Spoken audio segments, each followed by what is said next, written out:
जय श्री कृष्णा, जय श्री राधे। अर्चना के कृष्ण गुणगान चैनल पर आपका स्वागत है।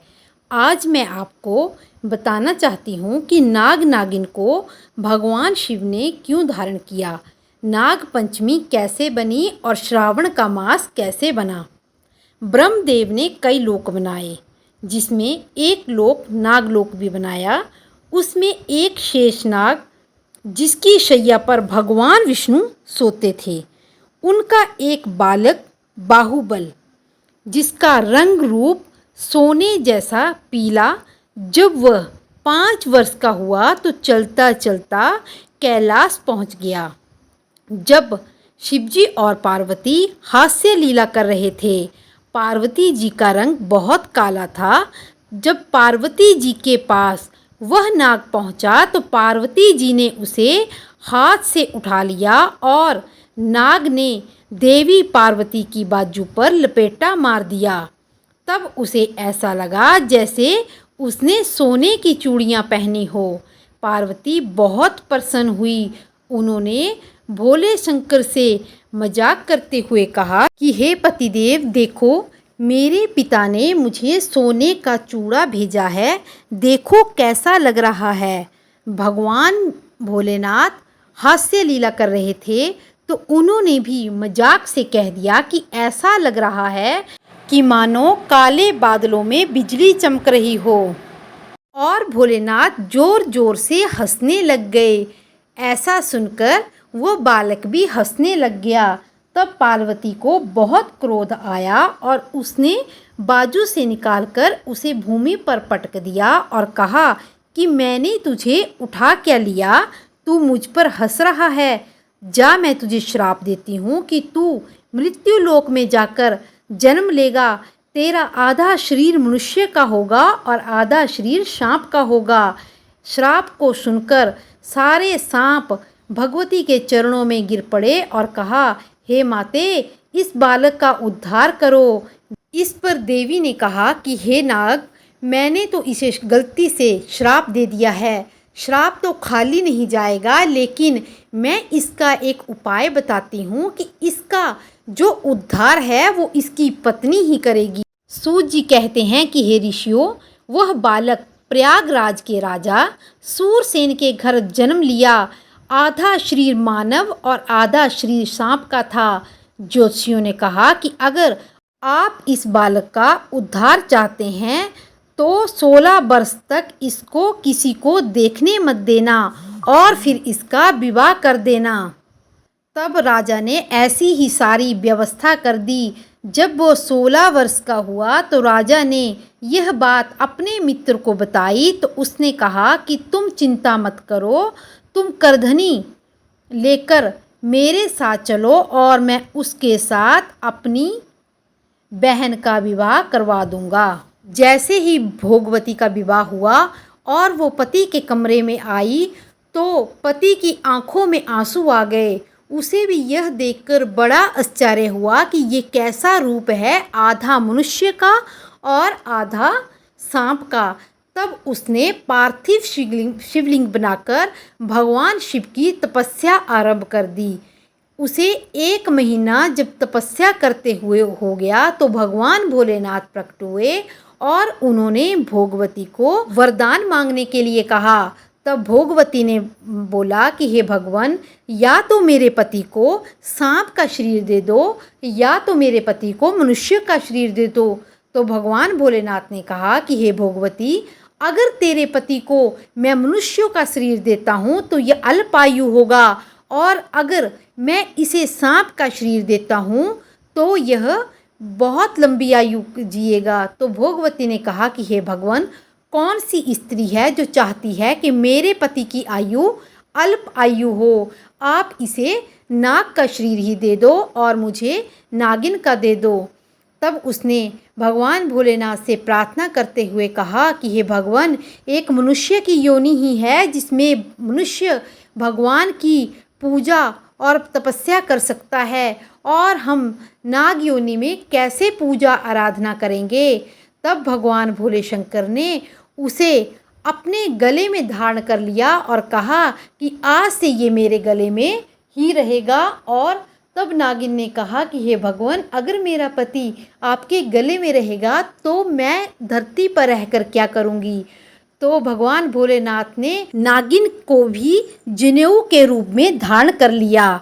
तब भोगवती ने कहा कि हे भगवान, हम दोनों को तो आपने शरीर पर धारण कर लिया, लेकिन जो हमारे बच्चे होंगे उनको तो आप अपने शरीर पर धारण नहीं कर सकेंगे, और जब हमारे बच्चे पृथ्वी लोक पर जाएंगे तो लोग उन्हें मार देंगे। भगवान, मेरी इस समस्या का भी समाधान कीजिए।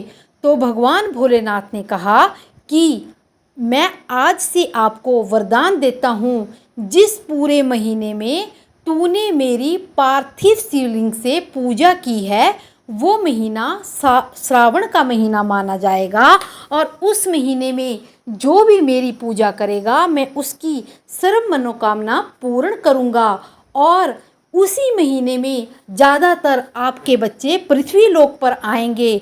लेकिन अगर कोई मनुष्य उनको मारता है तो उनकी आँखों में उस मनुष्य की तस्वीर छप जाएगी और वो अपने आप ही उस इंसान से बदला ले लेंगे। भगवान भोलेनाथ ने उनको एक और वरदान देते हुए कहा कि हे भोगवती, आज के दिन तुम दोनों ने नाग और नागिन का शरीर धारण किया है, और आज ही मैंने तुम्हें अपने शरीर पर धारण किया है। पूरे महीने मेरी पूजा होगी, लेकिन जिस दिन आपने नाग का शरीर धारण किया उस दिन आप दोनों की पूजा होगी। उस दिन जो भी आपकी पूजा करेगा उसकी भी मैं सारी मनोकामनाएं पूर्ण करूंगा। इस तरह आपने जाना कि श्रावण का महीना कैसे बना और नाग पंचमी क्यों मनाई जाती है, और भगवान भोले शंकर ने नाग को गले में क्यों धारण किया और नागिन को जनेऊ रूप में क्यों धारण किया। अब मैं आपको शिव महापुराण का पहला अध्याय सुना रही हूँ। महर्षि शौनक आदि मुनीश्वरों ने भगवान श्री वेद व्यास के परम पौराणिक शिष्य श्री सूत जी ने विनम्र शब्दों में हाथ जोड़कर प्रार्थना की कि हे प्रभु, आप सब पुराणों के ज्ञाता हैं और आप सभी पुराणों के सिद्धांतों से भली भांति परिचित हैं और पुराणों के ममज्ञ हैं। आपने कहा कि श्री शिव महापुराण समस्त वेदों तथा पुराणों का सर्वोत्तम सार है, जो हम इस समय आपसे श्री शिव महापुराण का महात्म्य सुनना चाहते हैं।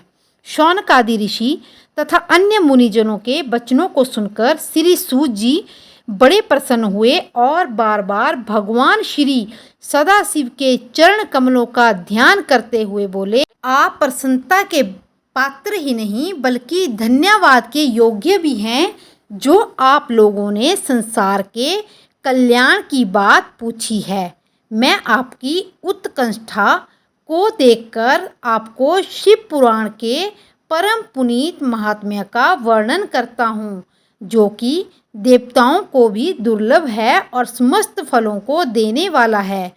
इसके श्रवण से भगवान सदाशिव के चरणों की भक्ति मिलती है।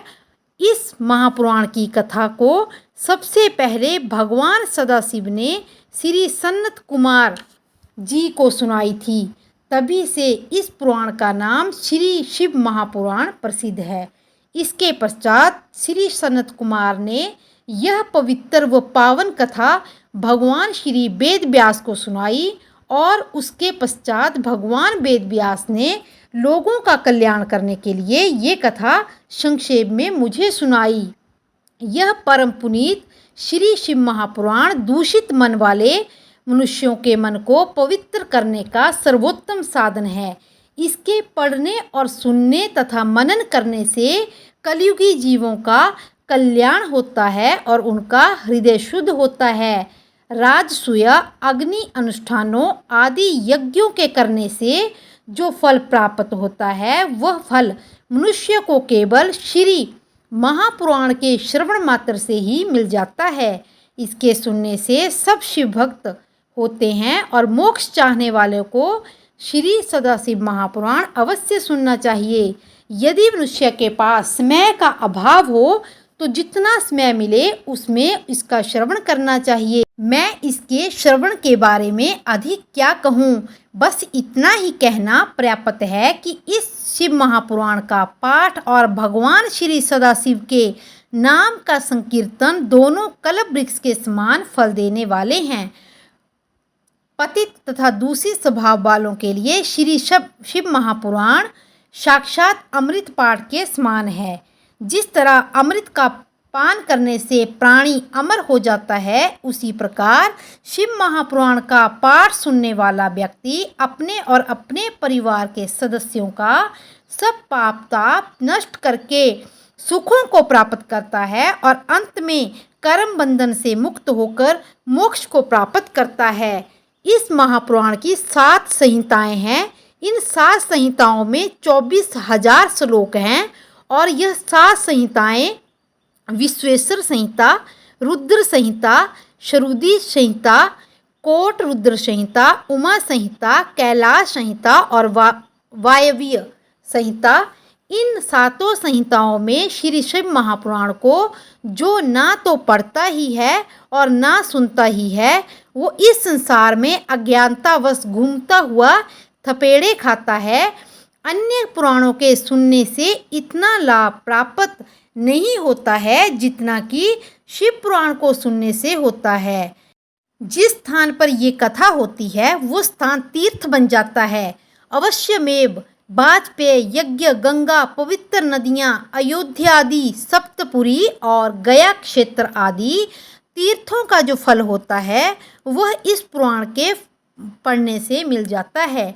जो मनुष्य नित्य इसके 2-4 अध्यायों को पढ़ता है वो भाग्यशाली सीधा शिवलोक को प्राप्त होता है। जो शिव महापुराण को रेशम के वस्त्र में लपेट कर रखता है और नित्य धूप दीप आदि से इसका पूजन करता है, वो इस संसार के सभी सुखों को भोगकर अंत में शिवलोक को प्राप्त होता है। यह महापुराण धर्म, अर्थ, काम और मोक्ष को देने वाला है। यह ब्रह्मा, विष्णु आदि देवताओं को प्राणों से भी बढ़कर प्रिय है। मैं नित्य इस पुराण को प्रणाम करती हूँ। भगवान शिव मेरा प्रणाम स्वीकार करें और सदाशिव अपना आशीर्वाद हम पर बनाए रखें। इसी तरह सारे अध्याय सुनने के लिए मेरे चैनल को लाइक, शेयर और सब्सक्राइब करें और कमेंट बॉक्स में जय भोलेनाथ अवश्य लिखें। जय श्री कृष्णा, जय श्री राधे।